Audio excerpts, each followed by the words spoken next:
अस्सलाम वालेकुम। हमारा आज का टॉपिक है फाइलम नीमाटोडा।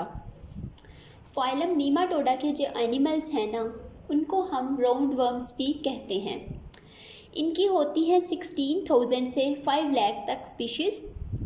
फीड किस पे करते हैं? बेसिकली ये ऑर्गेनिक कंटेंट्स जो है ना, उन पे फीड करते हैं। ठीक है। साइज़ इनका कितना होता है? बहुत स्मॉल हो सकते हैं, लाइक माइक्रोस्कोपिक हो सकते हैं, या फिर ये सेवरल मीटर लॉन्ग हो सकते हैं, यानी इनका साइज़ कोई स्पेसिफिक नहीं है। उसके बाद इनका लाइफस्टाइल कैसा होता है? पैरासाइट्स हो सकते हैं एनिमल्स और प्लांट्स के। इसके अलावा ये फ्री लिविंग हो सकते हैं सॉयल और फ्रेश वाटर या फिर मेरीन इन्वायरमेंट में। कुछ नीमाटोड्स क्या होते हैं? वो डिकम्पोजर्स होते हैं। डिकम्पोजर्स का रोल क्या होता है कि वो रिसाइकलिंग करते हैं न्यूट्रिएंट्स की। और ये कहाँ पे प्रेजेंट होते हैं? जो डिकम्पोजर्स होते हैं सॉयल में या फिर बॉटम सेडिमेंट्स में। अब अगर हम फाइलम नीमाटोडा को डिवाइड करें तो हमारे पास बनती हैं उसकी 2 क्लासेस। ठीक है। अब यहाँ पे ना एक क्वेश्चन है कि जो राउंड वर्म्स हैं ना, वो रिजेम्बलेंस रखते हैं आर्थ्रोपोड से। तो ऐसा क्यों है? ऐसा बेसिकली 2 कैरेक्टर्स की वजह से है जो नीमाटोड्स में प्रेजेंट होते हैं, और जिसकी वजह से हम कहते हैं कि नीमाटोड्स जो हैं वो क्लोज रिलेटिव्स हैं आर्थ्रोपोड्स के। क्योंकि इनमें क्या होता है? सीलिया नहीं होते। ठीक है। आर्थ्रोपोड्स में भी सीलिया नहीं होते। अमीबॉइड स्पर्म्स होते हैं, यानी कि इनके स्पर्म जो हैं वो मूवेबल हैं, वो मूवमेंट शो करते हैं। इसके बाद जनरल कैरेक्टर्स हम देख लेते हैं। सबसे पहले ट्रिप्लोप्लास्टिक। ट्रिप्लोप्लास्टिक का मतलब ये है कि इनमें 3 जर्म लेयर्स प्रेजेंट होती हैं। वर्मी फॉर्म होते हैं, यानी कि वर्म लाइक, जो क्योंकि राउंड होते हैं ना। और क्रॉस सेक्शन इनका कैसा होता है? राउंड बॉडी होती है।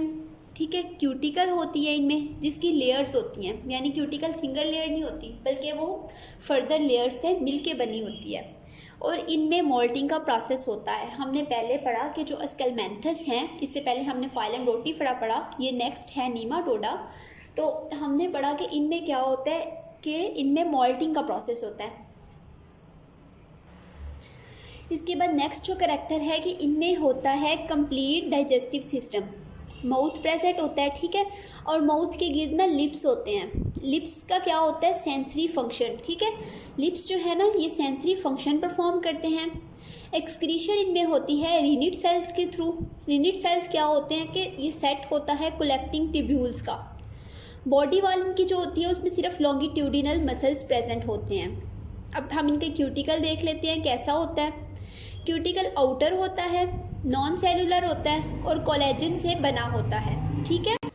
अब जो क्यूटिकल होती है ना, ये कंटिन्यूस होती है 4 चीज़ों के साथ: फोरगेट के साथ, हाइंडगट के साथ, सेंस ऑर्गन्स के साथ और फीमेल रिप्रोडक्टिव सिस्टम के साथ। क्यूटिकल में क्या होता है? कुछ स्ट्रक्चर्स प्रेजेंट होते हैं जो टेक्सोनोमी के लिए बहुत इंपॉर्टेंट होते हैं। ठीक है। टेक्सोनोमिस्ट जो हैं वो उनको आइडेंटिफिकेशन के लिए यूज़ करते हैं।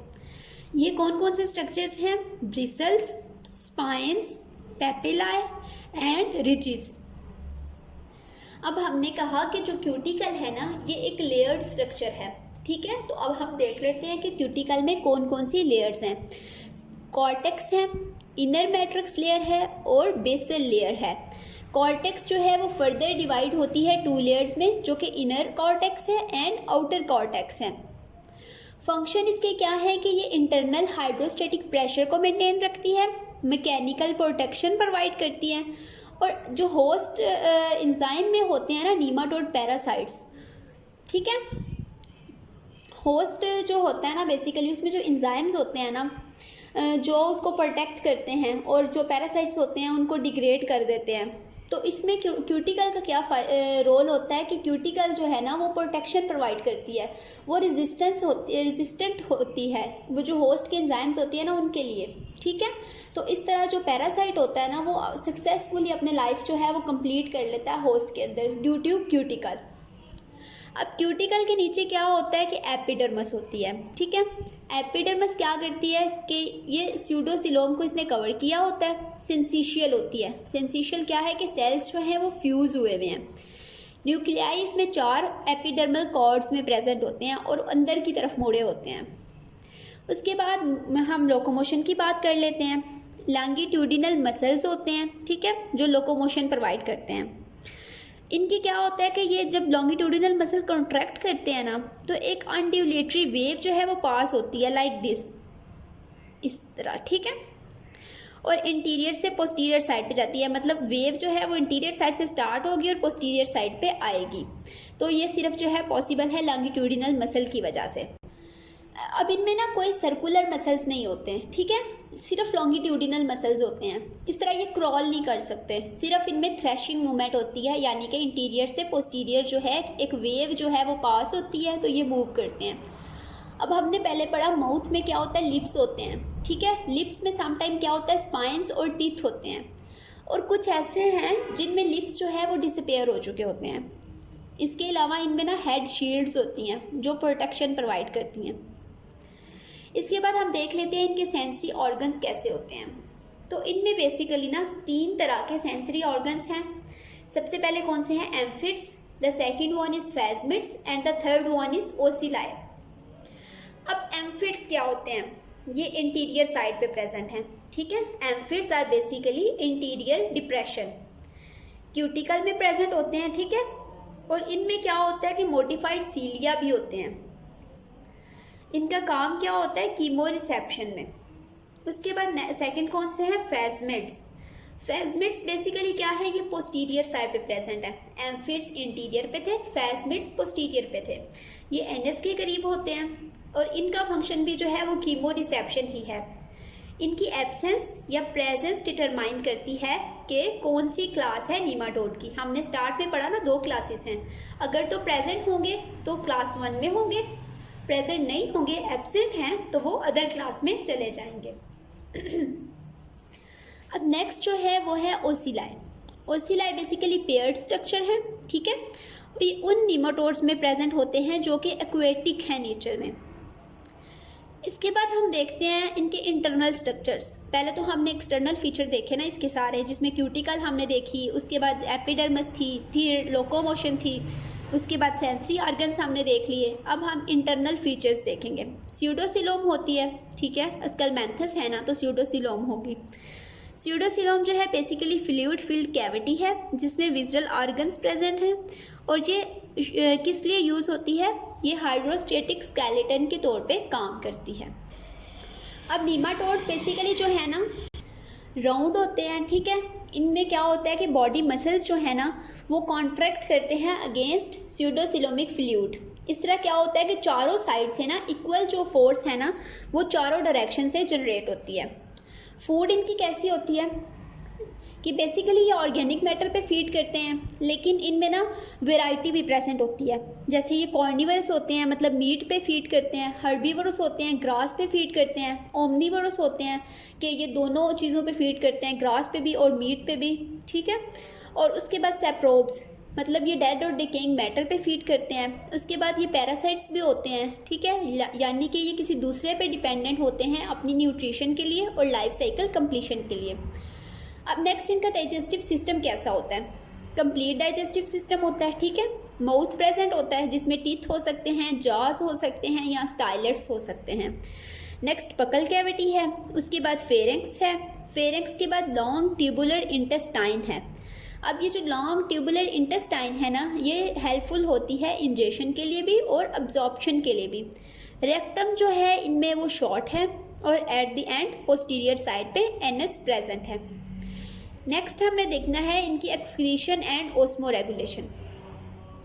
अब इनमें ना 2 मैकेनिज्म्स हैं, एक एक्वेटिक के लिए है और एक बेसिकली पैरासिटिक या आर्ट्रेस्टियल स्पीशीज़ के लिए। एक्वेटिक में क्या होता है कि वेंट्रल ग्लैंड्स प्रेजेंट होते हैं, ठीक है, जिन्हें रिनिट कहा जाता है। ये फेरेंक्स के पोस्टीरियर होते हैं। हर ग्लैंड जो है वो अब्जॉर्ब करता है वेस्ट स्यूडोसिलोम से, एम्प्टी होता है थ्रू द एक्सक्रीटरी पोर, और ये बेसिकली किस में है, रिनेट सिस्टम एक्वेटिक स्पीशीज़ में। नेक्स्ट है पैरासिटिक स्पीशीज़ में कैसा सिस्टम होता है एक्सक्रीशन और ओस्मो रेगुलेशन का।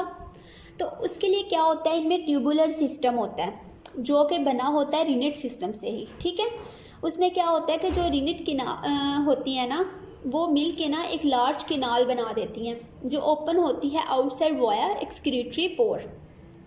इसके बाद नर्वस सिस्टम इनमें कैसा होता है, इंटीरियर रिंग होती है नर्व्स जो होती हैं वो इंटीरियरली और पोस्टीरियरली जा रही होती हैं उस रिंग से, और आपस में कनेक्टेड होती हैं कमीशर से, यानी कि लेदर लाइक होता है, ठीक है।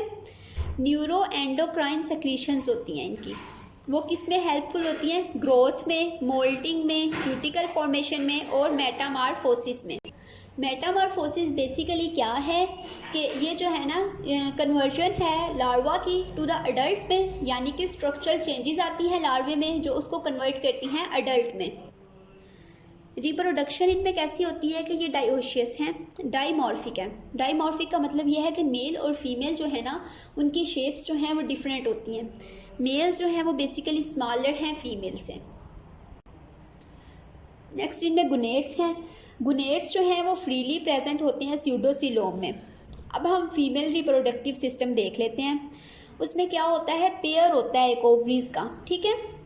ओवरीज जो होती हैं वो फर्दर कंटिन्यूस होती हैं ओविडक्ट के साथ। ओविडक्ट क्या है कि वो प्रॉक्सिमल एंड जो है ना उसका वहाँ से स्वेलन हो जाती है और वो सेमिनल रिसेप्टिकल बना देती है। और ओविडक्ट जो है ना वो ट्यूबुलर यूट्रस बनाती है दूसरी से, प्रॉक्सिमल एंड से तो वो सेमिनल रिसेप्टिकल बना रही है, और देन वो क्या करती है कि ट्यूबुलर यूट्रस बनाती है। दो यूट्रस जो हैं वो मिलके वेजाइना बना देती हैं जो कि आउटसाइड ओपन होती है जेनिटल पोर के थ्रू। नेक्स्ट हम देख लेते हैं male reproductive system.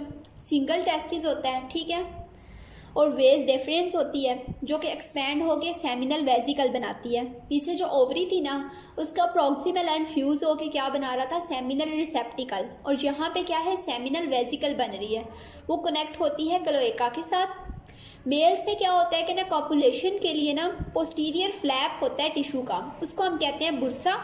Bursa help करता है स्पर्म ट्रांसफ़र में। कॉपुलेशन होती है।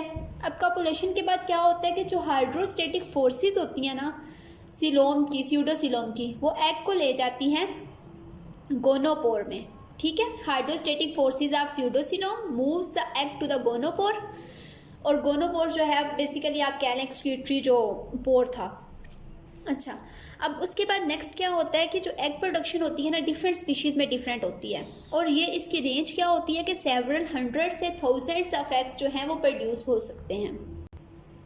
अब जब हैचिंग होती है तो उसको इफेक्ट करते हैं एक्सटर्नल फैक्टर्स, ठीक है। हैचिंग होती है, लार्वा बनता है, और लार्वा जो है ना वो मोस्टली सिमिलर होता है अडल्ट की तरह, बहुत उसमें कम चेंजेस होती हैं, ठीक है, लेकिन उसमें फिर 4 टाइम मोल्टिंग होती है और वो कंप्लीट अडल्ट बन जाता है। अब इसके बाद हम देख लेते हैं कि नीमाटोड्स जो हैं उनके इम्पॉर्टेंट पैरासाइट्स कौन कौन से हैं। सबसे पहले हम देखेंगे कि जो पैरासिटिक लाइफस्टाइल है इनका, उसमें अडॉप्टेशंस कौन कौन सी हैं। हम उन अडॉप्टेशंस को डिस्कस करते हैं। पहली अडॉप्टेशन है हाई रिप्रोडक्टिव पोटेंशियल, यानी इनका रिप्रोडक्टिव पोटेंशियल बहुत ज़्यादा होता है, यानी कि नंबर ऑफ़ इंडिविजुअल्स जो हैं वो प्रोड्यूस करते हैं कि अगर सर्वाइवल इशू हो तो कुछ इंडिविजुअल तो सर्वाइव कर जाएं, ठीक है। उसके बाद इनमें क्या होता है? एंजाइम रेजिस्टेंस क्यूटिकल होती है, जो मैंने आपको पहले बताया कि होस्ट के जितने भी एंजाइम्स होते हैं ना उनसे वो पैरासाइट जो है उसको प्रोटेक्शन प्रोवाइड कर रही होती है। उसके अलावा ये रेजिस्टेंट एग्स प्रोड्यूस करती है, यानी उन एग्स पे भी होस्ट एंजाइम्स का कोई असर नहीं होता। फिर इंसिस्टेड लार्वा बनाते हैं ये। इंसिस्टेड लार्वा क्या होता है कि मतलब वो सिस्ट बना होता है जिस पे जो फैक्टर्स हैं एक्सटर्नल या फिर इंटरनल जो फैक्टर्स हैं उनका असर नहीं होता। लेकिन इनके लाइफ साइकिल जो है ना वो इतने कम्प्लेक्स नहीं है। जैसे पहले हमने क्लास हिस्टोडिया पढ़ी थी ना फाइलम प्लेटीहेल्मिन्थेस में, जिनके लाइफ साइकिल्स बहुत कम्प्लेक्स थे क्योंकि उनमें ना 2 या 2 से ज़्यादा होस्ट इन्वॉल्व थे, लेकिन यहाँ पे सिर्फ एक होस्ट इन्वॉल्व है इनके लाइफ साइकिल में। तो सबसे पहले हम देखते हैं, सबसे पहला है अस्कैरस लैम्ब्रिकॉइड्स, जिसका दूसरा नाम है जायंट इंटेस्टिनल राउंड वॉर्म। अब क्या होता है कि अडल्ट जो है ना यहाँ से स्टार्ट हो रहा है। अडल्ट जो है ये स्मॉल इंटेस्टाइन में रहते हैं, एग्स प्रोड्यूस करते हैं जो आउटसाइड रिलीज हो जाते हैं फीसिस के थ्रू। वो सेकंड सेल स्टेज में आ जाते हैं, ठीक है, एग्स जो हैं। उसके बाद एक्सटर्नल इन्वायरमेंट में ही मोर एडवांस स्टेजेस बनती जाती हैं, और यहाँ पे क्या होता है, ये एडवांस स्टेज जो है ना ये फर्स्ट स्टेज लार्वा है, मोल्टिंग होती है। सेकंड स्टेज लार्वा बन जाता है उसी एग के अंदर ना, ठीक है, एम्ब्रियोनेटेड एग्स में। और ये जो सेकंड स्टेज लार्वा है ना ये इन्फेक्टिव स्टेज होती है।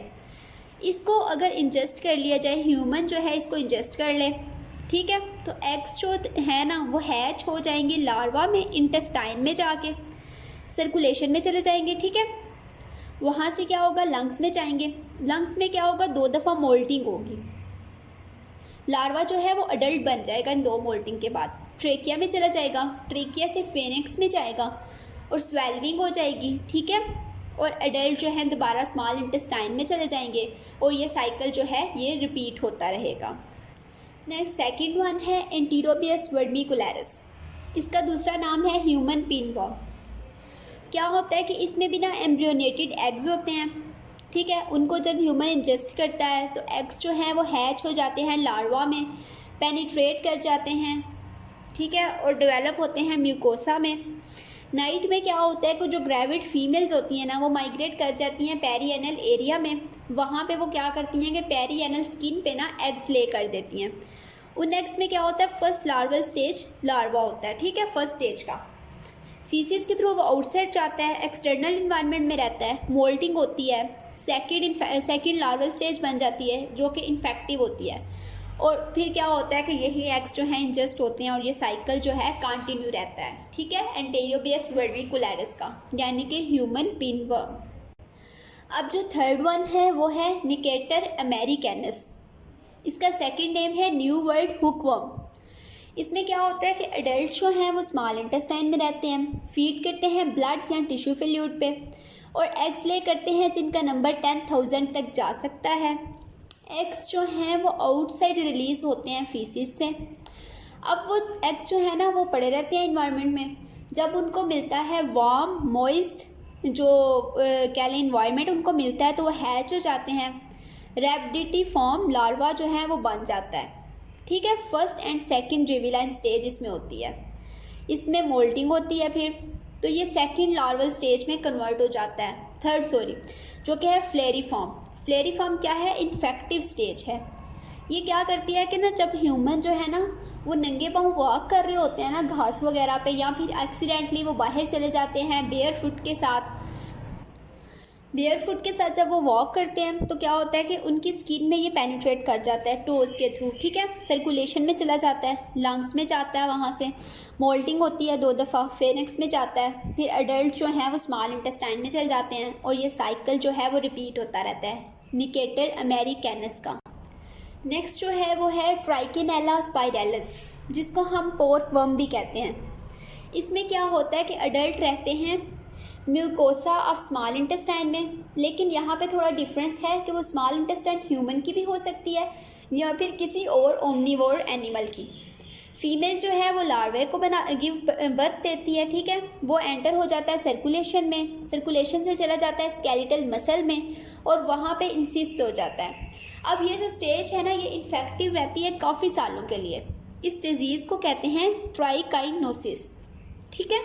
अब क्या होता है कि अगर जैसे वो किसी शीप वगैरह में है ना तो ह्यूमन जो है उसका मीट खा लें, लार्वा इंजेस्ट कर लें, लार्वा जो है वो इंसिस्ट ही रहेगा और स्टमक में चला जाएगा, वहाँ से वो इंटेस्टाइन में जाएगा, 4 टाइम्स उसका मोल्टिंग होगी उसमें और वो अडल्ट बना देगा, ठीक है। लेकिन इसमें क्या होता है कि वो तब तक डिज़ीज़ उसी होस्ट में रहेगी, बल्कि उसके बाद भी ट्राइकाइनोसिस ये उसी होस्ट में रहेगी जब तक ये इंसिस्ट जो है वहाँ पे प्रेजेंट है, ठीक है। और इसको अपना लाइफ साइकिल कंप्लीट करने के लिए ना किसी और होस्ट की एंट्री जो है इसमें लाजमी है, ठीक है। यहाँ पे थोड़ी सी डिफ्रेंशिएशन है कि 2 होस्ट में भी इन्वॉल्व हो सकते हैं लाइफ साइकिल में।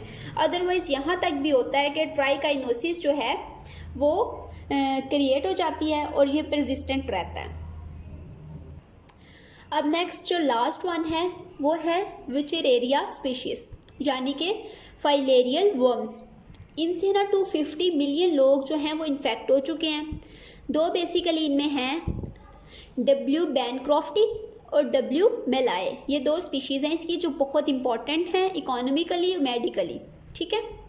ये क्या करते हैं, ये कैसे होते हैं कि इलोंगेट होते हैं, थ्रेड लाइक एनिमल्स हैं, ठीक है, और कहाँ पे रहते हैं, लिम्फेटिक सिस्टम में। ये उन वेसल्स को ब्लॉक कर देते हैं। बेसिकली लिम्फेटिक वेसल्स का काम क्या होता है कि ये टिश्यू फ्लूइड को रिटर्न करती हैं सर्कुलेटरी सिस्टम में। फ्लेरियल नीमाटोड्स जो हैं जब इन वेसल को ब्लॉक कर देंगे तो फ्लूइड जो है वो अकामुलेट होता रहेगा पेरिफेरल टिश्यूज़ में, जिससे क्या होगा कि कुछ जो अपेंडिजेस हैं ना बहुत एनलार्ज हो जाएंगे, बड़े हो जाएंगे। इस डिजीज़ को कहा जाता है एलिफेंटियासिस। अब क्या होता है कि लिम्फेटिक वेसल्स में ना जो फ्लेरियल वर्म्स होते हैं ना वो माइक्रोफ्लेराई बनाते हैं, वो रिलीज़ हो जाते हैं ब्लड स्ट्रीम में, माइग्रेट कर जाते हैं पेरिफेरल सर्कुलेशन में नाइट टाइम पे। अब जब मस्कीटो जो है वो फीड करता है, ह्यूमंस पे फीड करेगा ना तो वो इंजेस्ट कर देगा माइक्रोफ्लेराई को, ठीक है। वो माइग्रेट कर जाएंगे मस्कीटो के थोरेसिक मसल्स में, वहाँ पे 2 दफ़ा मोल्टिंग होगी और इन्फेक्टिव स्टेज आ जाएगी। यहाँ पे क्या होता है, मस्कीटो जो है जब वो किसी दूसरे होस्ट पे जाके फीड करेगा तो इंजेक्ट कर देगा 3rd लार्वल स्टेज को ह्यूमन में, 2 मोल्टिंग्स होंगी वहाँ पे और फिर लार्वा जो है वो एंटर हो जाएगा लिम्फेटिक वेसल्स में। अच्छा, इसमें भी आप देखें कि मॉस्कीटो जो है as a intermediate host use हुआ है, लेकिन this cycle is not too much complex like सिस्टोडिया। And next the last one is Dirofilaria immitis. ये डॉग्स के पैरासाइट होते हैं, ठीक है। हार्ट में रहते हैं डॉग्स के, या फिर जो लंग्स की लार्ज आर्टरी होती है ना वहाँ पे रहते हैं। इस डिज़ीज़ को कहा जाता है हार्टवर्म डिजीज़। इसका कंट्रोल बहुत मुश्किल होता है, अगर हो जाए तो कंडीशन बहुत फैटल हो सकती है। इसलिए डॉग्स को पहले ही ना प्रिवेंटिव मेजर्स के तौर पे ना वैक्सीनेशन उनकी कर दी जाती है इसके अगेंस्ट, ठीक है।